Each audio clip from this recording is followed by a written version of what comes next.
Entresto, sacubitril valsartan tablets, is the #1 heart failure brand prescribed by cardiologists and has helped over 1 million people.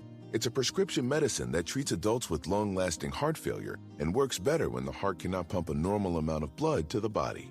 Don't take Entresto if pregnant. It can cause harm or death to an unborn baby. Don't take Entresto with an ACE inhibitor or aliskiren, or if you've had angioedema with an ACE or ARB. Don't take with aliskiren or within 36 hours of taking an ACE inhibitor. The most serious side effects are angioedema, low blood pressure, kidney problems, or high blood potassium. Angioedema is swelling of your face, lips, tongue, and throat that may cause death. If it causes difficulty breathing, get emergency help. Ask your doctor about Entresto. To learn more, visit support.entresto.com or call 833-446-6699. For pricing, visit entresto.com/cost. If you can't afford your medication, Novartis may be able to help. This is Optimal Finance Daily, episode 2309.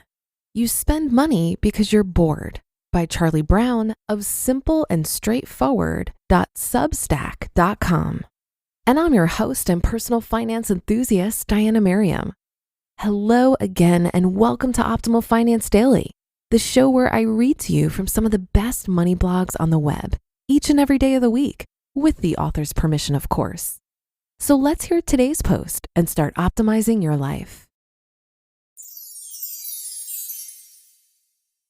You Spend Money Because You're Bored by Charlie Brown of simpleandstraightforward.substack.com. Humans spend roughly 30% of their time bored out of their brains, and companies know exactly how to capitalize on that. We are very, very good at stemming boredom with spending money. It's been like that forever. Did anyone else spend time at the mall as a 90s kid because there was literally nothing else to do? Nowadays, you don't need to go anywhere because there's the internet, Amazon, Shine, Etsy, Instagram, TikTok, and Facebook. Companies that are very happy to serve you some boredom zapping purchasing options 24 hours a day. And we're only too happy to oblige them. There's another way.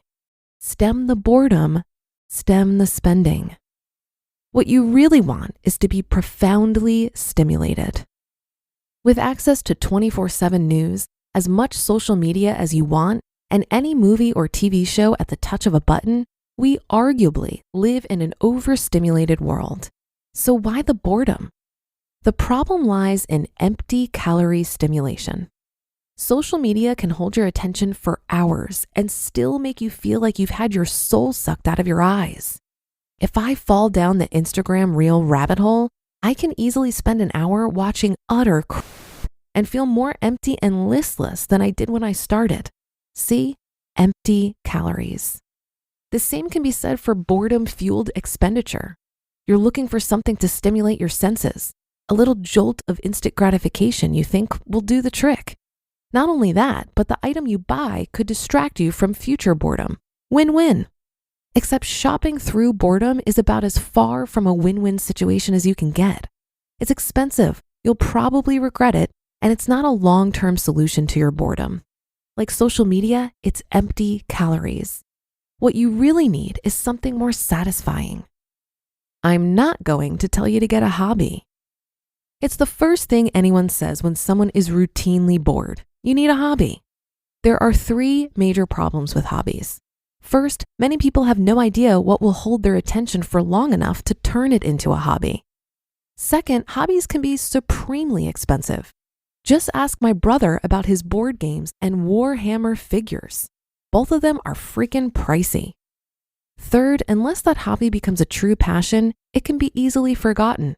The remnants of it gathering dust and making you feel guilty every time you think about how much money and time you wasted on them. Hobbies are great, but if they were enough to stop you from shopping through boredom, no hobbyist would ever succumb to the siren song of Amazon and the like. And I'd bet my bottom dollar that they do. The answer to stemming the boredom lies in the most unlikely place. And that is to understand that there are 2 types of boredom. One is superficial boredom.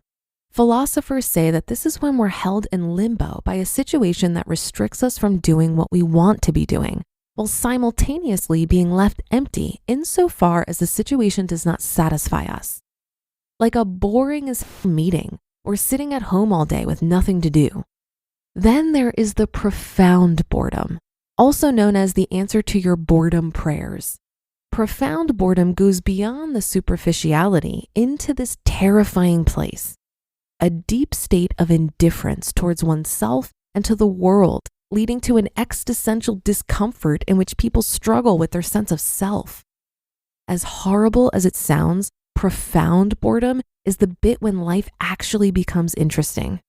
Because it's only once you reach this state that you reevaluate your life to truly get to the bottom of your boredom woes.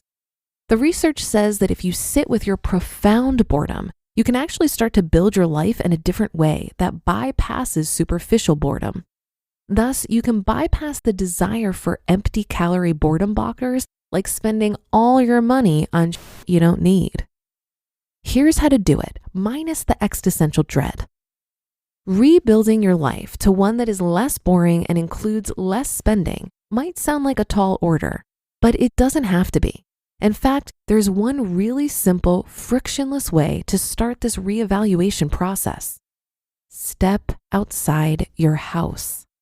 I've seen it hundreds of times. People whose life largely remains within their four walls look for more stimulation and boredom blockers, like shopping, than those who spend more time out of the house. I know from personal experience, the longer I spend indoors, the more bored I feel. I'm not talking always about visiting bars and restaurants, and I'm certainly not talking about heading to the mall. I'm talking about taking a walk or going for a run or climbing a hill.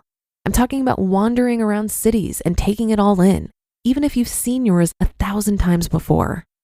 Stepping outside your house has two major boredom blocking benefits. One, it stems superficial boredom in an easy, cheap way. It's hard to be bored when you're faced with more than just the contents of your living room. Two, it's well documented that walking does things to your brain that nothing else can. Most notably, walking strengthens mental flickering, which is when your brain moves between big picture mental states, such as our big future plans or even what we're going to do tomorrow, and specific task-focused work. You need to flicker between these states in order to do creative work. That's how important associations get made. In other words, getting outside the house can act as an aid in effectively reevaluating your life into something better, something that does not include stemming boredom with spending money. It hits both the superficial and the profound boredom, all for the low, low price of a single pair of sneakers. The too long didn't read summary is this. Boredom is a funny goat. We loathe it, but it's part of the human condition, something every single one of us has to go through on the regular. But because we hate it, we try to stem it. Companies know this and use it to their advantage to get you to spend, spend, spend. But spending doesn't work. It's never worked as an effective boredom blocker, and that's never going to change. Instead, you gotta sit with that superficial boredom until it morphs into profound boredom.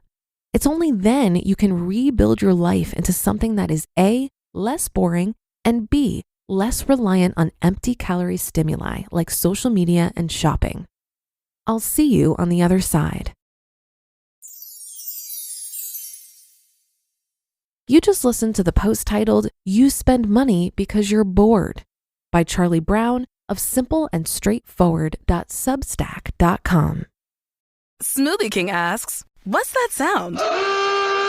That's the sound of hearts popping out of your eyes when you see Smoothie King's all-new smoothie bowls. These Power Pack beauties are just waiting to be spooned. Our smoothie bowls start with acai or pitaya and are handcrafted with fresh toppings like sliced bananas, sweet berries, ripe mangoes, crunchy Purely Elizabeth granola, and a savory peanut butter drizzle. That's the sound of a smoothie bowl being made fresh, just for you. The new Smoothie Bowls menu, only at Smoothie King.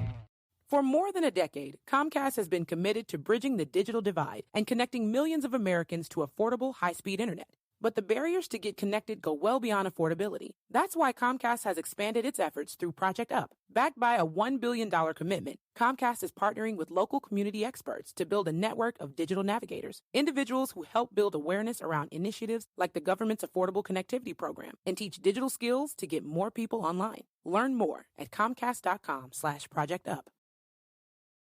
It's true that companies take advantage of our boredom and offer us an escape through shopping. However, there are other psychological and emotional reasons that influence our spending habits. For example, social pressures, emotions such as stress and anxiety, and the need for instant gratification are all factors that contribute to consumerism. Understanding these factors can help us make more conscious and mindful purchasing decisions. I found it helpful to focus on building habits that promote well-being and reduce stress. Meditation, exercise, spending time with loved ones, or pursuing activities that align with our values and interests can all be helpful in managing boredom and avoiding mindless spending. And I absolutely agree with the assessment in this article about how social media is basically melting our brains. I find social media to be the fast food of social connection. If I'm starving, a Happy Meal from McDonald's will absolutely satiate me. But if I ate that for every meal, I'd turn into the supersize me guy. In-person connection is where you're really going to get the nutritional value you need. And stepping outside of your house and going for a walk is a great way to do that. Just yesterday, I took my dog Buddy for a walk and ended up meeting a sweet older couple sitting on their porch enjoying the weather. Their dog had just passed away, and she looked a lot like Buddy. So I sat there with them for about 20 minutes, gushing about how much we love our furry friends. Buddy got all the pets, treats, and we left with an enormous bone for him to enjoy. It was the highlight of my day and cost me nothing but my time and willingness to engage. And that'll do it for another edition of Optimal Finance Daily. Thank you so much for joining today and every day. And I'll see you again tomorrow where your optimal life awaits.